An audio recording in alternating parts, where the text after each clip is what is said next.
I'm going to show you some different examples of how we can use the word process. As a noun, a process describes a set of actions which we do in order to achieve a result. The process of making tea is quick. There are 3 steps. We take tea, add boiling water, and leave it for a short time. We can add other nouns to process to give more information about a particular procedure. For example, the production process of popular films can take years.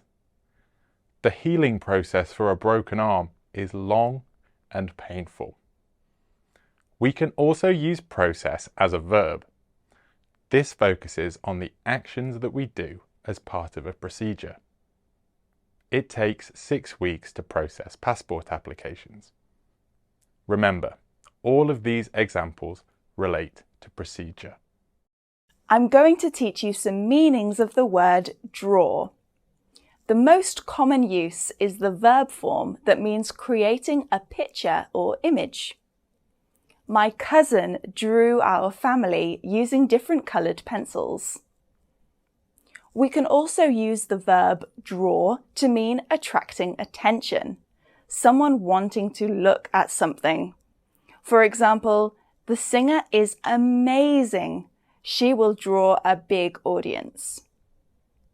Draw as a noun is used to describe competition results that are equal, like 1-1 or 2-2.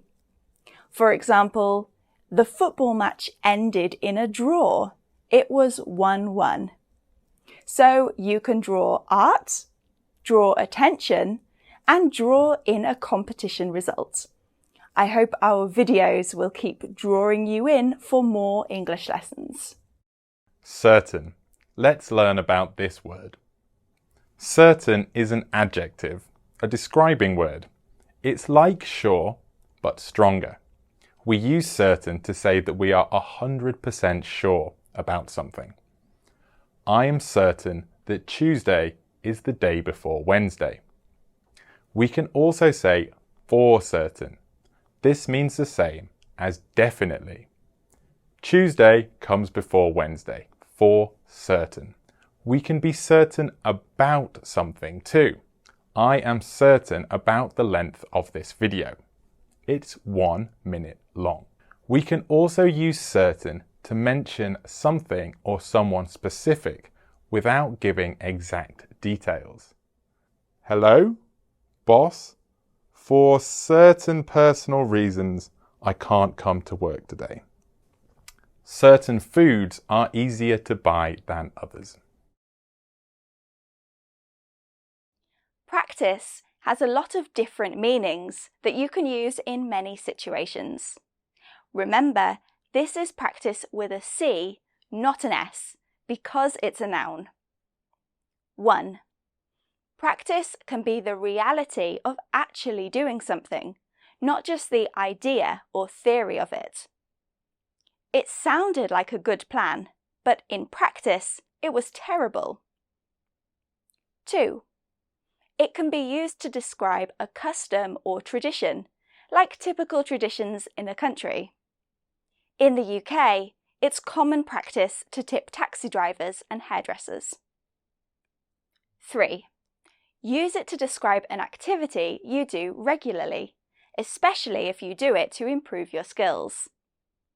I enjoy football practice because I love football and I see my friends.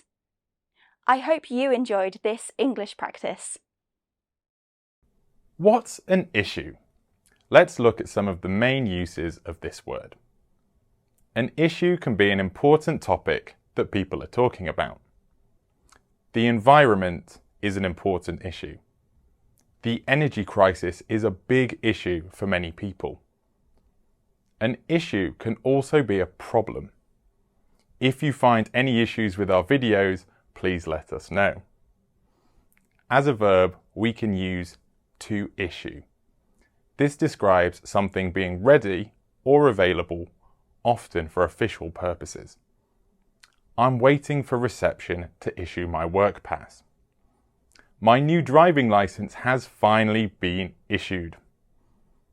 We can call a newspaper or magazine an issue if it belongs to a certain title. This is today's issue. Get today's issue now. Give me 1 minute and I'll give you 4 meanings of the word essential. As an adjective, essential can mean necessary or needed or extremely important.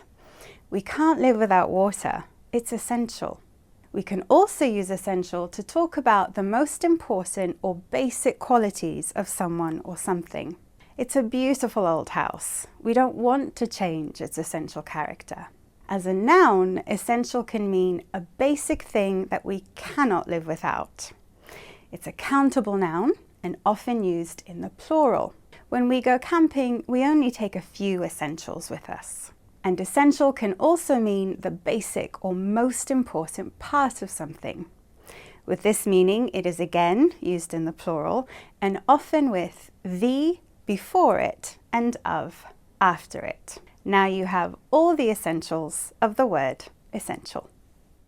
Let's learn some common uses of the word contact. Firstly, contact can be used as a verb to mean speak or write to someone, often when someone wants to give or receive information. The doctor contacted me this morning to tell me the results of my tests. Contact can also be used as a noun to talk about speaking or writing to someone. As a noun, it's often used with other words such as in, lose or make. In contact with means speak or meet regularly. Make contact means try to speak or write to someone after finding where someone is, while lose contact means no longer communicate. Stay in contact when you go away.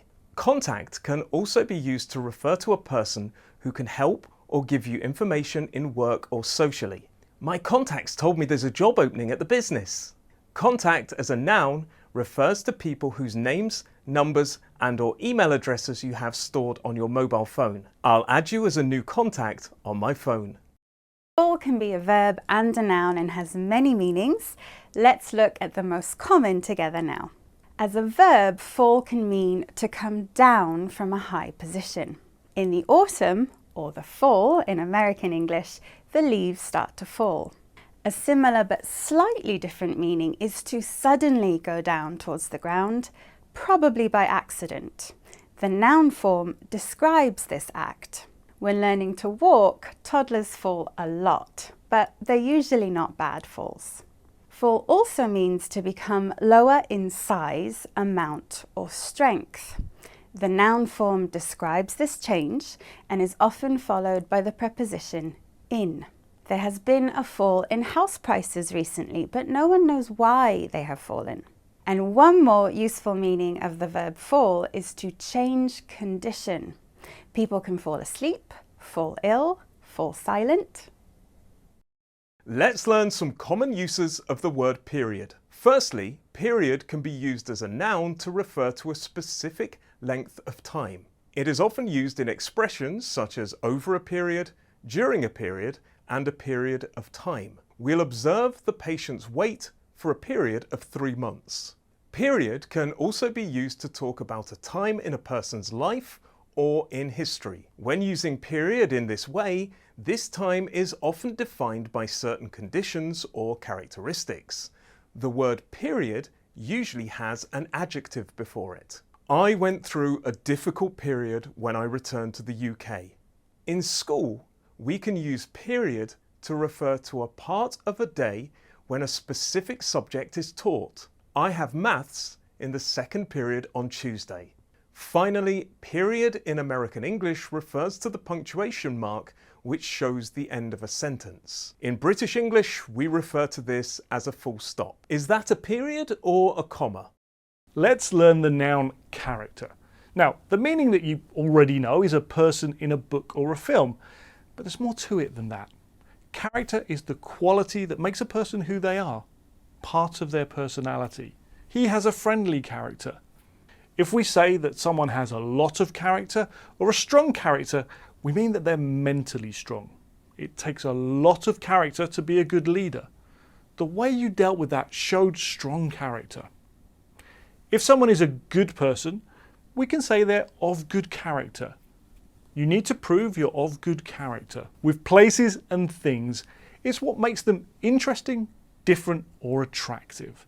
The original furniture is what gives that house character. The attention to detail in these clothes is what gives them character. So a character is a person in a book or a film, or those qualities that make people, places, and things special.